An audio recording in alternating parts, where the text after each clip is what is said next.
पहलगाम में हुए आतंकी हमले और उसके बाद लॉन्च किए गए ऑपरेशन सिंदूर के बाद से जम्मू कश्मीर के लेफ्टिनेंट गवर्नर मनोज सिन्हा जी का ये पहला इंटरव्यू है।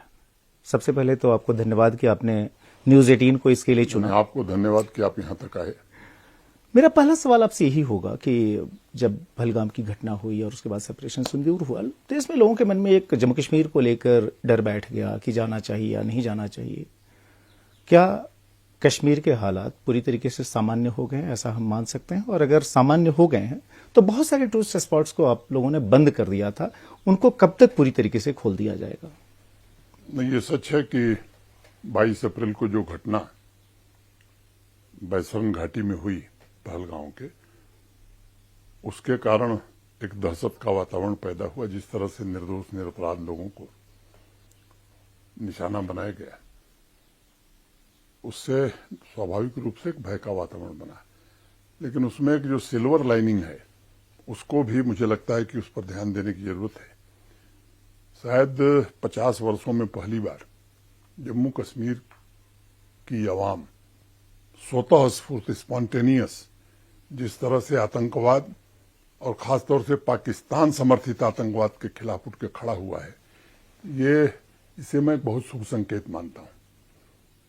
दुनिया भर में जहां भी इस तरह के आतंकवाद की घटनाएं होती हैं या कॉन्फ्लिक्ट जोन जिन्हें हम कहते हैं, जब आवाम खड़ी होती है तो मुझे लगता है कि आतंकवाद भी खत्म होता है।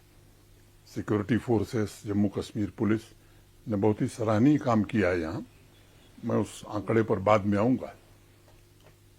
सामान्य तौर पर एक धारणा यहाँ थी कि टूरिस्ट को कभी अटैक नहीं किया गया था आतंकवादियों के द्वारा। अधिकांश जो प्रमुख पर्यटक स्थल हैं वो वहां सुरक्षा बल पर्याप्त संख्या में है। ये जो घटना जहां हुई वहां एक सरकारी कमरा भी नहीं है। कई लोग सवाल उठाते हैं, उस बहस में मैं नहीं पढ़ना चाहता हूं।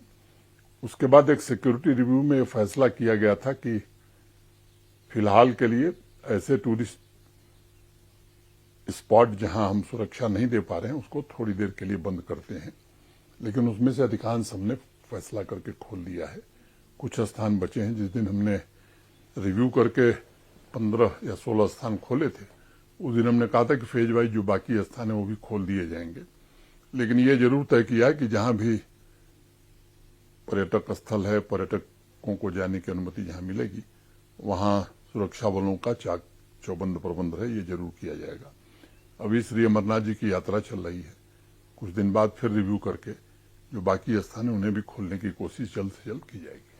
अपने श्री अमरनाथ जी की यात्रा की बात की, माना तो ये गया कि शायद इस बार जो श्रद्धालु है वो बहुत कम तादाद में आएंगे, लेकिन एक रिकॉर्ड बनता हुआ दिख रहा है। पहले 6 दिनों में ही 1 लाख से ज्यादा लोगों ने यात्रा की। फिर अगले 9 दिनों में वो आंकड़ा जो है सो 1,62,000 से भी ऊपर पहुंच गया। ये कैसे आप लोग इतना कॉन्फिडेंस दे पाए, चूंकि भय तो काफी हो गया? नहीं, मैं 22 अप्रैल के पहले जो रजिस्ट्रेशन की रफ्तार थी वो गत वर्ष की तुलना में काफी ज्यादा थी। 22 अप्रैल के बाद एक बैक पंजीकरण बहुत कम हो गया और स्वाभाविक रूप से पहलगाम की घटना का उस पर असर था। फिर धीरे धीरे वो पंजीकरण बढ़ने लगा। हमने एक उपाय ये किया था कि जिन लोगों का पंजीकरण 22 अप्रैल के पहले हुआ था उनको हमने SMS कराया कि आप आ रहे हैं या नहीं आ रहे हैं, कंफर्म करिए प्लीज और आपका स्वागत है। तो उसमें से 85,000 लोगों ने रिप्लाई किया कि नहीं, हम आ रहे हैं। एट स्पॉट भी रजिस्ट्रेशन बहुत बड़ी संख्या में करना पड़ा और आज जो मुझे बताया गया है दोपहर तक 1,66,000 से ज्यादा बाबा बर्फानी के भक्त दर्शन कर चुके हैं और अभी उत्साह उसी तरह है। एक उत्सव का माहौल है देश के कोने कोने से, और बाहर भी जो बाबा के भक्त हैं वो भी आ रहे हैं। जम्मू कश्मीर में भी उत्सव का एक माहौल है। यहाँ की आवाम, यहाँ का आम आदमी इन तीर्थयात्रियों के स्वागत के लिए पूरी तरह से तत्पर है। श्राइन बोर्ड और जम्मू कश्मीर प्रशासन ने मिलकर के यात्रियों की सुविधा की दृष्टि से भी काफी अच्छा प्रबंध किया है। पिछले 3-4 वर्षों में सुविधाएं जिस तरह से बढ़ी हैं, मैं समझता हूं कि देश भर के श्रद्धालु इस बात को जान चुके हैं और मुझे लगता है कि जहां विश्वास होता है, आस्था होती है, वहां कोई भय काम नहीं करता है। तो इनके रक्षक भगवान भोलेनाथ ऐसा विश्वास रख करके देश भर से लोग आ रहे हैं। और सिक्योरिटी के भी चाक चौबंद इंतजाम है। 3 टियर सिक्योरिटी सिस्टम बनाया हुआ है, army, CAPF, Jammu Kashmir police, और पूरी मुस्तैदी से सुरक्षा के माकूल इंतजाम किए गए हैं। यात्रियों को सुविधा भी पर्याप्त मिले। मैं उम्मीद करता हूं कि बड़ी संख्या में लोग, वैसे इस बार की यात्रा कम दिनों की, 38 दिनों की है, लेकिन बड़ी संख्या में श्रद्धालु आएंगे और दर्शन करेंगे बाबा का। आपने कहा कि जम्मू कश्मीर की जो आम जनता है, जो अवाम है, वह पूरी तरीके से जो सो चाहता है कि लोग आए बाहर से, उनका ढंग से यहाँ पर स्वागत हो। अमरनाथ यात्रा में भी सहयोग कर रहे हैं। लेकिन उसी समय में, और खासतौर पर अगर हम लोग पहलगाम की बात कर लेते हैं, जब पहलगाम में आतंकी हमला हुआ, उसके ठीक पहले जो है, जो यहाँ की जो रूलिंग पार्टी है नेशनल कॉन्फ्रेंस, उसके जो श्रीनगर के जो एमपी हैं, लोकसभा सदस्य हैं, उन्होंने एक बयान दिया कि जो टूरिज्म जो है जम्मू कश्मीर में, एक तरह से कल्चरल इन्वेजन है। और उस पर आपका एक बयान भी अभी हाल ही में आया कि यह जो इस तरह के बयान जो हैं वो टीआरएफ की आइडियोलॉजी के करीब हैं। क्या आपको लगता है कि इस तरह के बयानों से मैंने किसी जो है, व्यक्ति को ध्यान में रख करके बयान नहीं दिया था, ठीक है, लेकिन जो है 2-3 वर्षों में इस तरह के कई बयान आए हैं, और उसके कारण मैंने किसी कार्यक्रम में कहा कि इससे बचना चाहिए। क्या इससे आतंकवादियों को मदद मिलती है, आइडियोलॉजिकल सपोर्ट मिलता है? अगर आप टीआरएफ का सोशल मीडिया प्लेटफॉर्म देखेंगे तो इस तरह के सेंटेंस वो भी लिखते हैं, कल्चरल इन्वेजन, हम कश्मीर में ही अजनबी हो जाएंगे। एक बयान 2023 में, मैं नाम नहीं लूंगा, आया कि साहब ये जो ट्रेन आ रही है, ये state is sponsored demographic change के लिए मैनिपुलेशन किया जा रहा है। तो ये सब चीजें मुझे लगता है कि खतरनाक हैं और इससे सबको बचना चाहिए।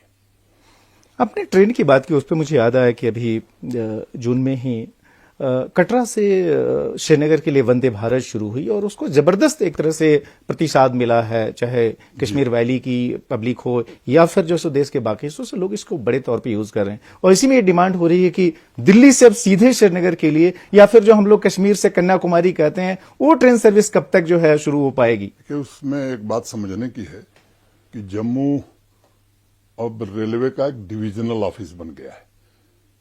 रेलवे का डिवीजन एक महत्वपूर्ण प्रशासनिक इकाई है। जम्मू रेलवे स्टेशन पर जो इंफ्रास्ट्रक्चर था वो उस लायक नहीं था। काफी काम वहां हो रहे हैं जो मुझे बताया गया है, या मैं उम्मीद करता हूं कि सितंबर एंड तक ये सारे काम, 4 नई रेल लाइन, 4 नई लाइन, प्लेटफार्म, डीआरएम का ऑफिस, ये सब बन रहा है, ये पूरे हो जाएंगे तो ये ट्रेन जो कटरा तक जा रही है ये जम्मू तक जाने लगेगी। श्रीनगर से सीधे दिल्ली जाना या कश्मीर से कन्याकुमारी जाना, मैं समझता हूं कि ऐसी कोई ट्रेन नहीं है जो देश के एक कोने से दूसरे कोने जाती है, कई बार बदलनी पड़ती है। लेकिन जो आपने भावना व्यक्त की है, मैं समझता हूं कि वो दिन भी जल्दी जम्मू कश्मीर के लोग देख सकेंगे। कटरा की हम लोग बात कर रहे थे, कटरा से ही चूंकि वंदे भारत शुरू हुई थी, और कटरा में ही जो जम्मू कश्मीर के मुख्यमंत्री हैं उन्होंने एक बयान दिया प्रधानमंत्री के आगे। उन्होंने कहा कि पहले मैं फुल चीफ मिनिस्टर था, चूंकि जो है सो स्टेटहुड थी, सारी की सारी पावर थी, और फिर मुझे जो है सो डिमोट कर दिया गया। और जाहिर है वो जम्मू कश्मीर के फुल स्टेटहुड की डिमांड कर रहे हैं, उनकी पार्टी कर रही है। और अभी जो है एक तरह से जब ये अमरनाथ की यात्रा चल रही है, वो कलकत्ता गए और कोलकाता में उन्होंने जो वहां की जो मुख्यमंत्री हैं पश्चिम बंगाल की, उनके साथ भी कैनवसिंग की। ये क्या कुछ बहुत जल्दी है स्टेटहुड की? और हालांकि जबकि सेंटर प्रॉमिस कर चुका है कि हम देंगे, और क्या अगर जल्दीबाजी में अगर स्टेटहुड दी जाती है तो इसमें आप कोई खतरा देखते हैं क्या? मैं 2 बात कहना चाहूंगा। एक तो मैं श्री उमर अब्दुल्ला की बात पर कोई प्रतिक्रिया देना नहीं चाहता हूं, लेकिन स्टेटहुड को लेकर के मैं जरूर जवाब दूंगा। जब 5 अगस्त 2019 को गृहमंत्री श्री अमित शाह जी ने देश की संसद में प्रस्ताव रखा था 370 और 35A एब्रोगेट करने का, तो बहस के दौरान जब उन्होंने उत्तर दिया तो उस समय ही उन्होंने कहा था, और एक बड़ा सीक्वेंस बताया था। उन्होंने कहा कि delimitation first, assembly election second, and then statehood at appropriate time. मैं समझता हूं चीजें उसी सीक्वेंस में चल रही हैं। जब डिलिमिटेशन हो रहा था तब भी कब तक होगा, कब होगा, ये संदेह लोग व्यक्त करते थे। स्वाभाविक है व्यक्त करना। चुनाव भी जब तक नहीं हुआ था तो इस तरह की बातें कही जाती थी कि चुनाव कब होगा, कैसे होगा। चुनाव भी हो गया, शांतिपूर्ण ढंग से हो गया, एक जगह रिगिंग नहीं हुई। गोली की बात छोड़ दीजिए, कंकड़ भी नहीं चला पूरे जम्मू कश्मीर में। हाईएस्ट पोलिंग हो गई। अब रह गया स्टेटहुड, जिसको कि गृह मंत्री जी ने देश की संसद के पटल पर कहा है। एक तरह से वो पार्लियामेंट्री एश्योरेंस है। प्रधानमंत्री जी ने भी इस बात को एक बार नहीं अनेक अवसरों पर कहा है। श्रीनगर में जब पिछली बार वो योगा डे के अवसर पर आए थे तो यहाँ अपने भाषण में उन्होंने इस बात का जिक्र किया। तो मुझे लगता है कि अब इससे बड़ी बात देश के लोकतंत्र में नहीं हो सकती कि संसद में जो बात कही जाए सरकार के द्वारा वो निश्चित रूप से पूरी होगी। कब पूरी होगी, मुझे लगता है कि ये अप्रोप्रिएट वर्ड इसीलिए उसका इस्तेमाल किया गया था। और जब भारत सरकार को लगेगा तो निश्चित रूप से वो, और मैं आश्वस्त हूं कि अब तक प्रधानमंत्री जी ने, गृहमंत्री जी ने या इस सरकार ने जो कहा है वो उससे निश्चित पूरा किया है।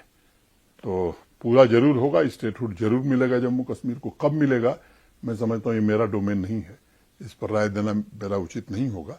भारत सरकार उचित समय पर इसका फैसला करेगी।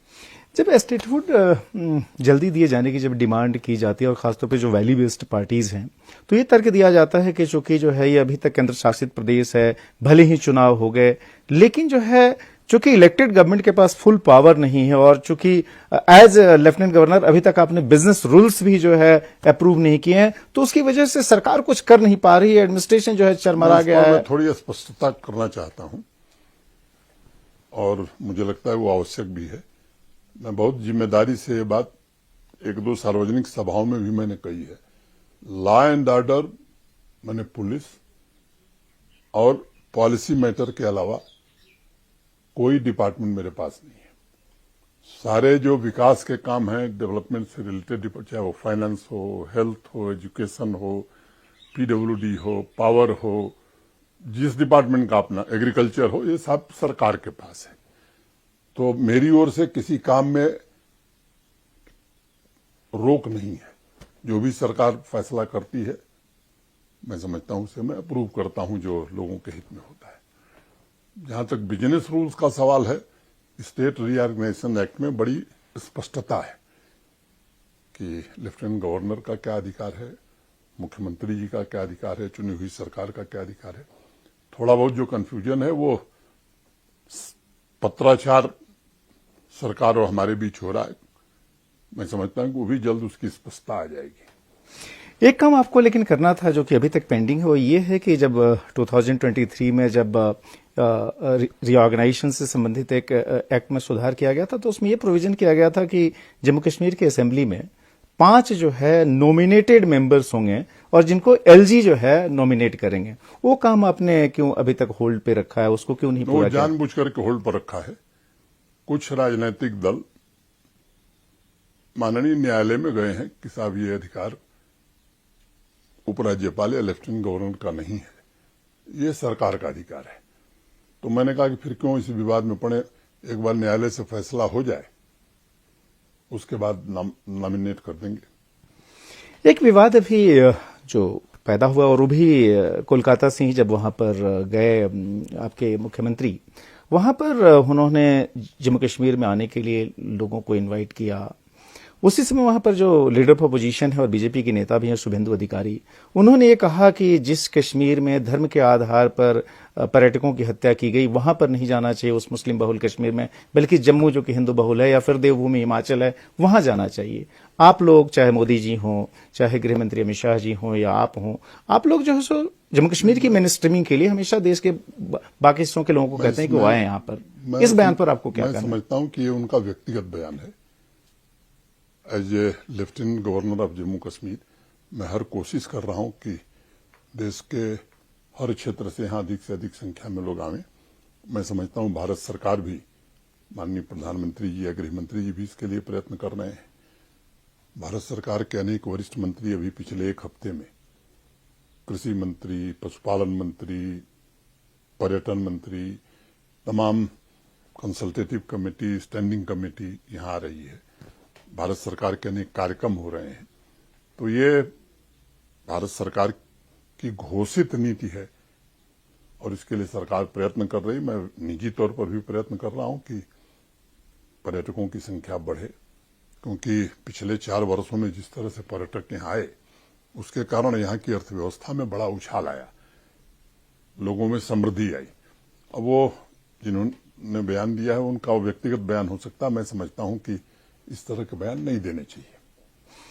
मैं आपसे जानना चाहता हूं, आपने कहा कि जम्मू कश्मीर की अर्थव्यवस्था को बेहतर करने के लिए और जो कि रिफ्लेक्ट भी हो रहा है, चूंकि जो सो इन्वेस्टमेंट काफी आई, इकोनॉमी की साइज यहां पर बढ़ी, लेकिन ये जो पहलगाम जैसी जब घटनाएं होती हैं तो क्या निवेशक जो है, जो इन्वेस्टर है, कहीं ना कहीं घबरा जाता है और इससे जो सो राज्य के इन्वेस्टमेंट इन्वायरमेंट पे आपको इम्पैक्ट होता हुआ देख रहे हैं?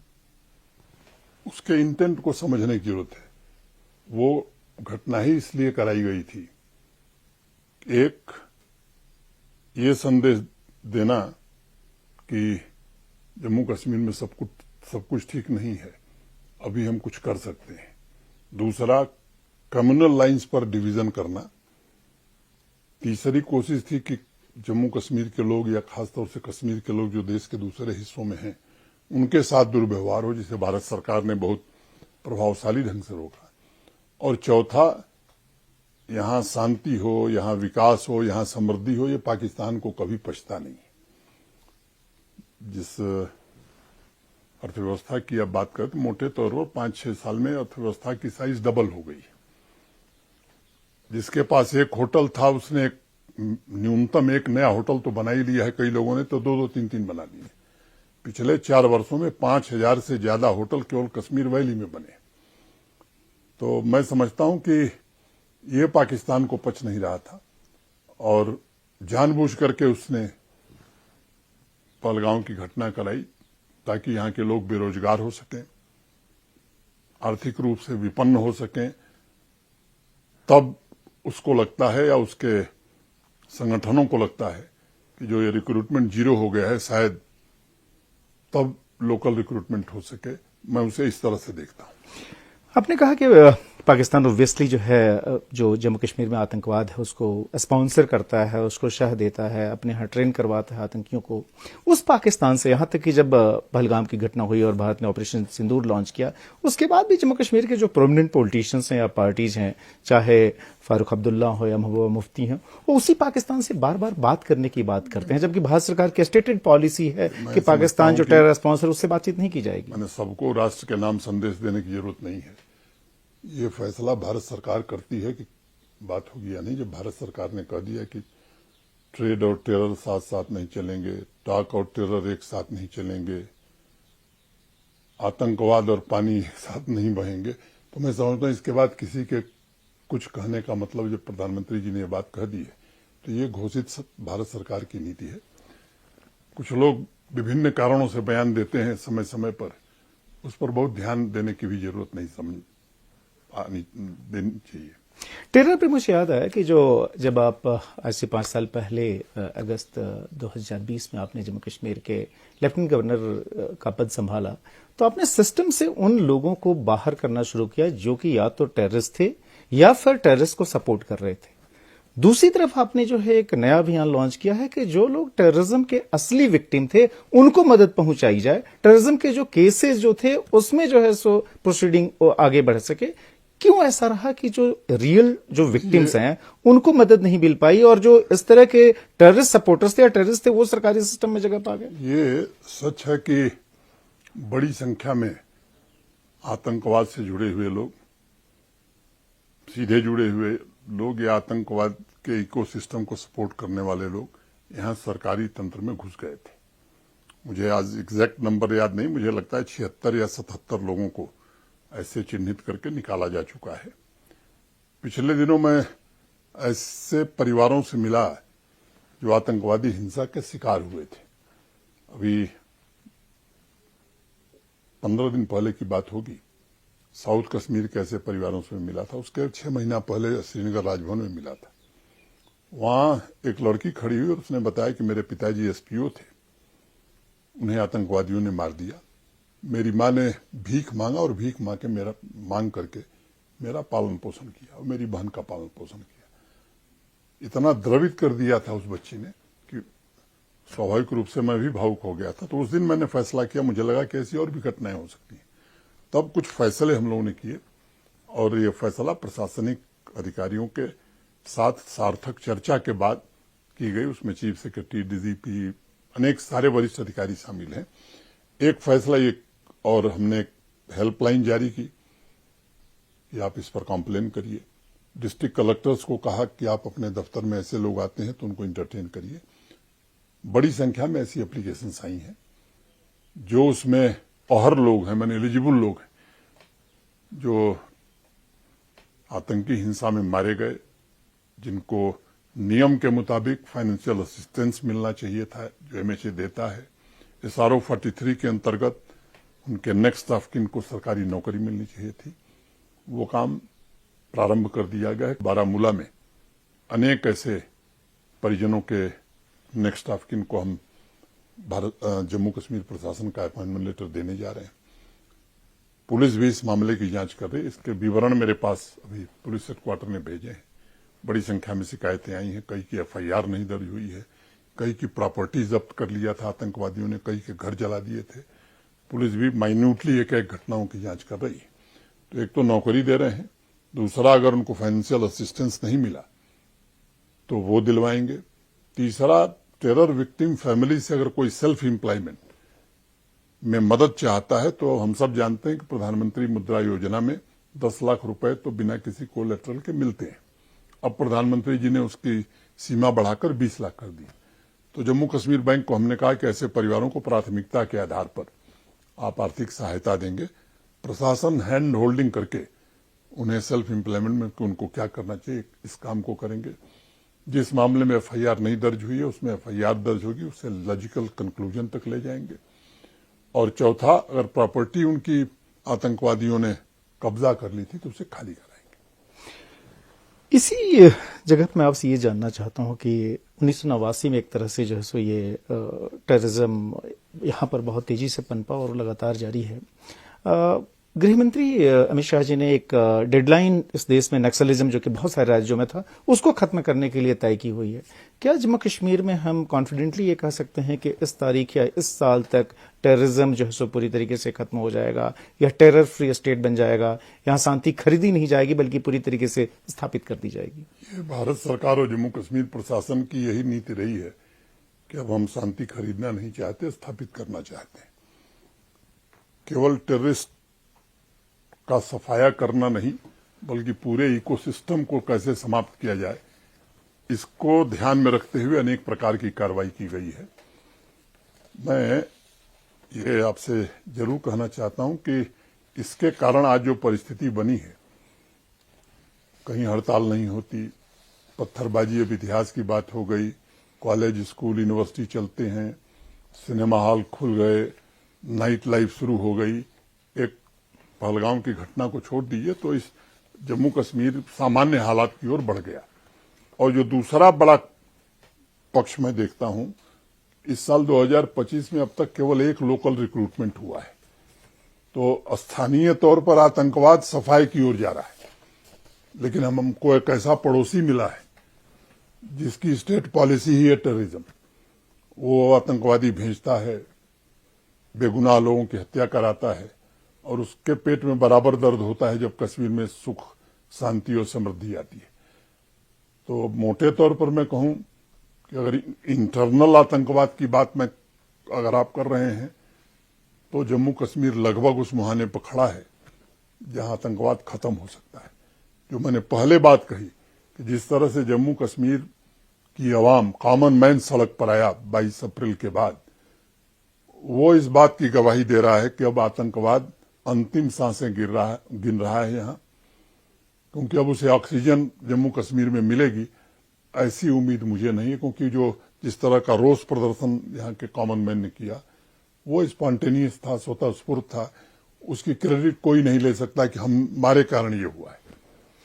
अगस्त के पहले हफ्ते में पूरे 5 साल हो जाएंगे आपके एलजी के तौर पर इस टेन्योर के। अगर एक कोई बड़ी चीज अगर जिससे कि आपको सबसे ज्यादा संतोष मिलता हो, गिनानी हो, एक चीज सबसे बड़ी चीज जो आपने हासिल की इस पूरे 5 साल में, वो क्या आपके लिए है?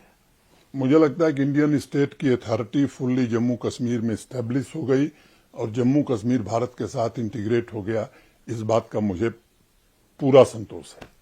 और अगर ये पूरा संतोष है तो फिर आप यहाँ कंटिन्यू करना चाहेंगे या फिर जो सब चाहते हैं कि कुछ नई भूमिका मैं क्या चाहता हूँ, ये मुझे लगता है कि न मैंने कभी जीवन में कुछ चाहा है न अभी चाहता हूँ। जो काम मिलता है उसे ईमानदारी से अपनी क्षमता अनुसार उसका निर्वहन करना, उस जिम्मेदारी का।